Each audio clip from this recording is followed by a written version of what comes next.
Hi there, this is Dan from KidDesign, and in today's tutorial we'll be looking at how to make a simple model of Big Ben in Autodesk Tinkercad. And how do you make multiple shapes, join them together, and create your own design. So this is the model that we're going to be making today. As you can see, it's the famous Big Ben from London. Now here's a fun fact, it's actually not called the Big Ben. Officially, its name is Queen Elizabeth Tower. Nevertheless, we're going to look at how to simply make it in Tinkercad and what shapes we're going to use. So I'm going to start a new design so I can show you from scratch. And we're going to be doing this in a very precise manner. We're going to be designing it with measurements, joining the shapes together, choosing exact dimensions, moving so that it all fits perfectly. And also, the dimensions of it are quite small, so it's an easy model to 3D print if you have a printer.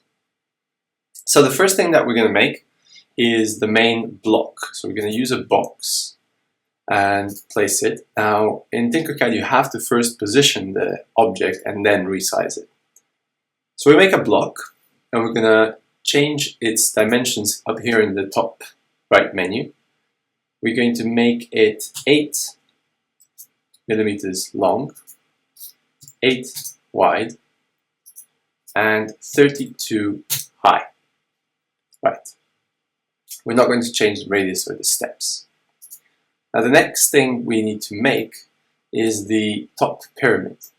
Now the way we're going to do that is we first need to make a work plane on the top of this block so that we are modeling starting from here. Right, so we have the work plane, it's orange, you'll notice, which means that it's a custom work plane, not the default blue one. We're going to make a pyramid right on top. Now again, as you can see, it's huge, so we're going to select it and we need to resize it. We're going to make it, now unfortunately here we can't do any resizing in the menu, so we're going to do it manually. We click on any of the corners and we also make it 8 by 8, and the height we're also going to make 8. Right, okay, here we are. So now we need to move it and it will snap on top of it. But Big Ben doesn't exactly have one straight pyramid. It has a kind of a chopped off truncated pyramid and then another little box shape and then another pyramid. So what we need to do is we need to use a hole option to chop off a bit. So we're going to just make a big box, or actually, let's just make a box hole straight away. We add it here. Now, this big box would remove the whole pyramid, so we need to move it up. We drag this arrow by 4 millimeters. So it's kind of halfway through the pyramid. It will chop off the top bit, the top half. And in order to actually see the effect, we need to group the two together. So we need to select the pyramid and the hole and click group right here in the top right corner. And the effect is here, it's done, as you can see. Now the next step is to make another little block. We're going to make a new work plane, this time starting at the top of this pyramid, and make a box. Again, we make a huge box, and we change the dimensions, and we can change it to 4 by 4, and the height we're only going to do 2, but it's a small one. Zoom in to make sure that we can move it precisely, and we put it on the top. So you can see here, sometimes it doesn't really want to snap exactly to the middle. So in order to do that, the easiest way is to select all of your objects, go to the Align tool in the top right corner, click Align, and then you can align it along this line. And if this is gray, it means it's already aligned by the center. So if we look carefully around, you can see that it's now fully aligned. Alright, deselect that. And what we have to add now is the top little pyramid. We're going to go and create a new work plane, move it to the top of our model, and add a new pyramid. We add a pyramid, and again, if you remember, you have to do this manually. You can drag it, or you can input the numbers in the box. So for this purpose, I just drag it. It's a quicker way of doing it. And drag the height of it to be 6.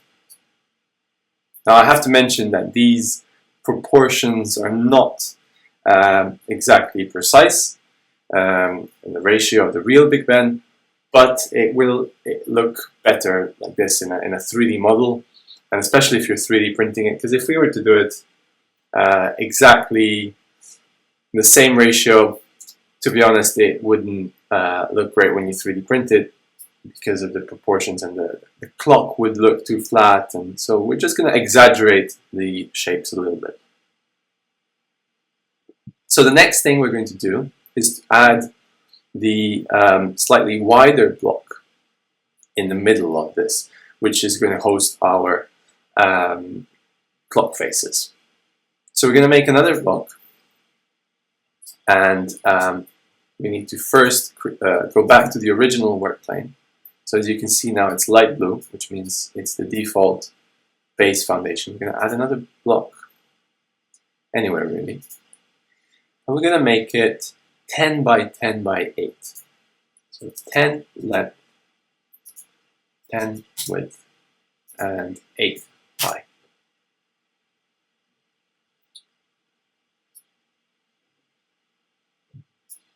And we're going to move it up. We're going to leave 2 millimeters from the top.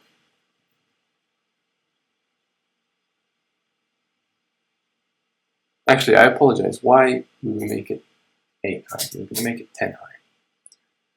And move it down by 2 millimeters. Yeah, that's right. So 10 by 10 by 10. We're going to make it a cube. Right, so as you can see, it's now beginning to look a little bit like Big Ben.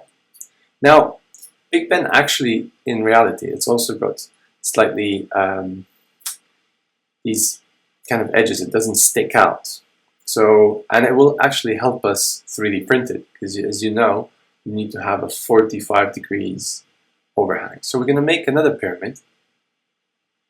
We can make it pretty much anywhere we like. And we're going to make it 10 by 10. We're going to make it 8 high. But now I want to rotate this pyramid. I can do it in two ways. I can select it and then use the rotate tool. So I just need to hover over this double arrow and spin it around. But there's another tool which I want to show you, which is the flip tool. When you select the object, you just click this flip, and you can flip it in any direction. We want to flip it around like that. Now we want to move it so that it is right underneath our big block. And it should be fairly easy to see if it's aligned. If not, again, just select the whole thing, go to align, and make sure that it's all aligned. Right, okay. So now we have one of the main things left, which is the clock, which is the exciting bit. We're going to do that using a cylinder. So we're going to first create a work plane, which is now perpendicular to the foundation. So we're going to click and create a work plane on the side of this cube, as you can see, right? It's exactly on its side. And we're going to make a cylinder. Now, I'm going to position the cylinder here, and we're going to make the cylinder 8 by 8.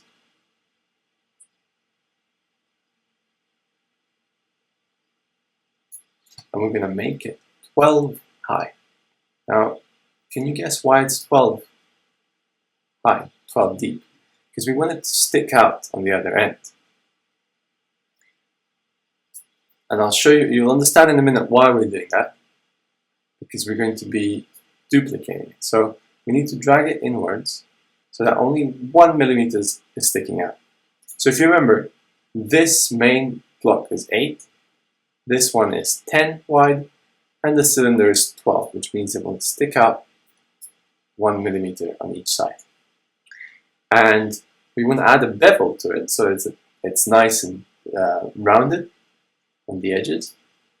We can drag this manually, or you can input a pre-calculated in advance that in order for it to be right on the edge, it's 1.65.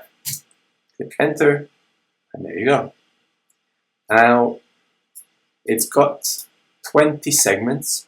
You can leave it like that, or if you really want to be OCD, you can make it 24. So it's a bit closer to a clock. You can make it 12, but it won't really be circular then, as you can see.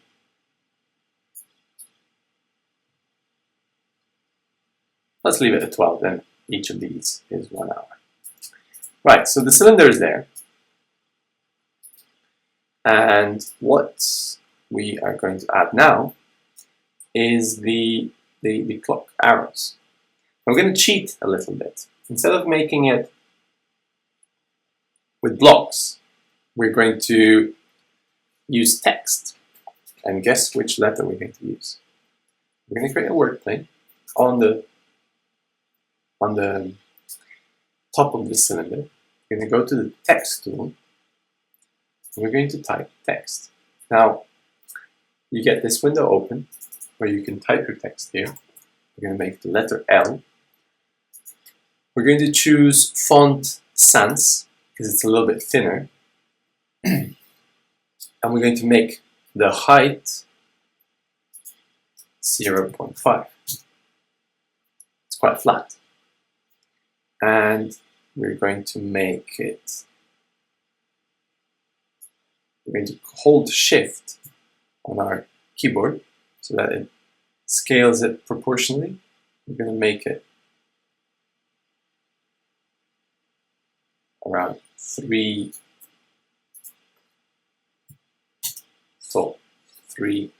millimeters tall. Now we can drag it. Whoops, wrong one.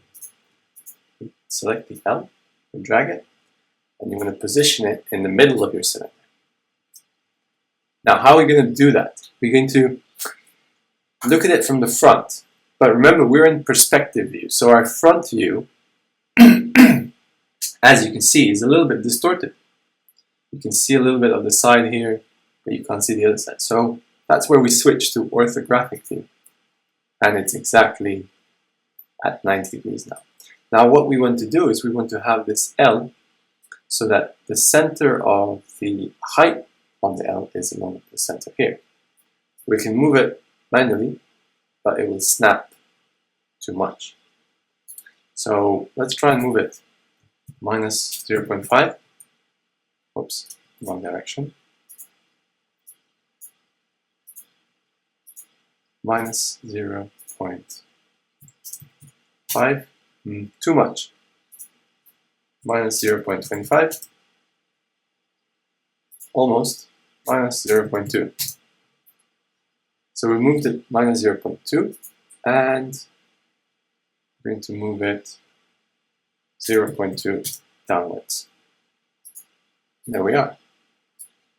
Now if you zoom out, you see this is the orthographic view. It's not that handy when you're looking at it in 3D, but it's great for 2D view.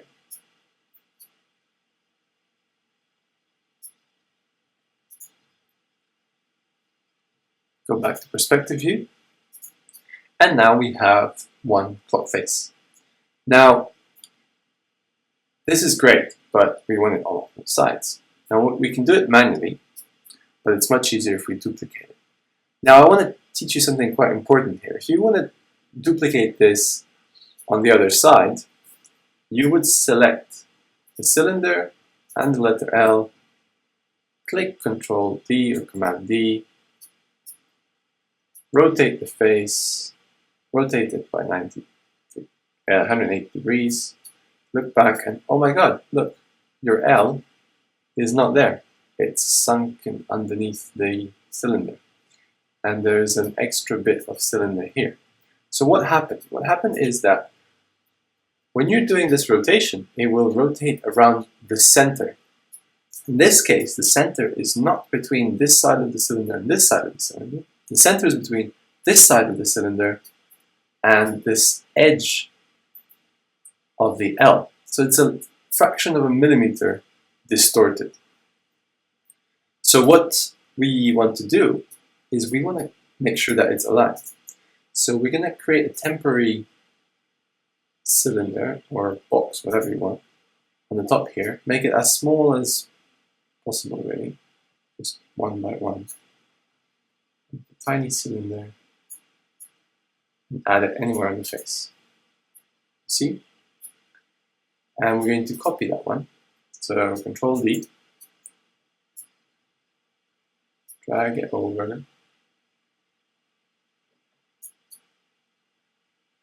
Make sure that it's on the surface here.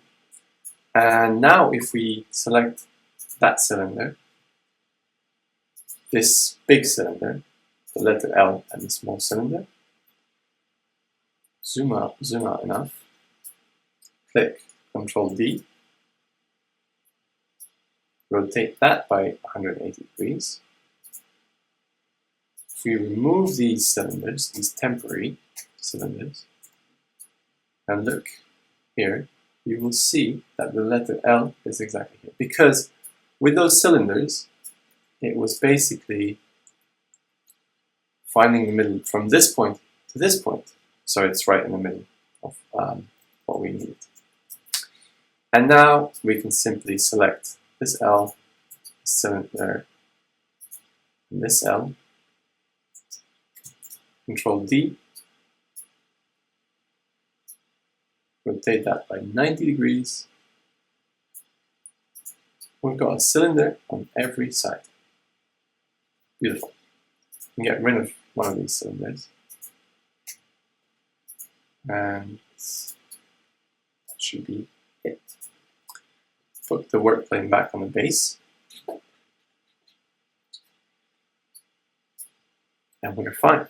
Now, the only thing missing really is a nice little base on the bottom, because if you were 3D printing, you can use a raft, but then you have to get rid of that raft and it might leave bits around. It could be a little bit ugly, and also it could be nice just to have a little base on it anyways. So let's make a very simple base. Let's create a box. We're going to make the box, let's say twice this width, so 16 by 16.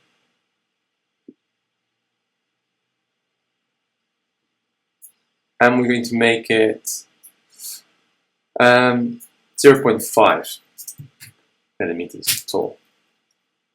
And then we want to position it here. Now, it might be a bit tricky to do the align now that we have the cylinders, because we don't want to align the L's, etc. So just a quick way of doing it is top view, switch to orthographic, and you can check. See this little dot? It means that it's right in the middle of our Big Ben. And you can see here the L, actually if we just switch the color of the base, you can see the L's. So it's all nicely aligned. And there we are, with a beautiful Big Ben, simplified version, obviously. And what you can do now, the last thing before printing it, is change its color. To be honest, it wouldn't change the color on your printer. You would have to do that manually. But we can at least make our model look quite nice. So you go to the top right corner to select the color. Don't forget that you've got models on all sides. You can select multiple items by holding Shift and then clicking. Choose any color you like. If you want, you can make it green Big Ben. It's up to you. Just going to try and make it quite realistic. And here we are. Now, the last thing I want to show you is if you want to export that You go to export in the top right corner. Everything in the design, yes, STL, and it will save it into your downloads folder or wherever you set it up. There you go. This was a quick lesson on how to design a model using precise dimensions, combining different basic shapes, and ending up with a nice 3D design. Thanks for watching.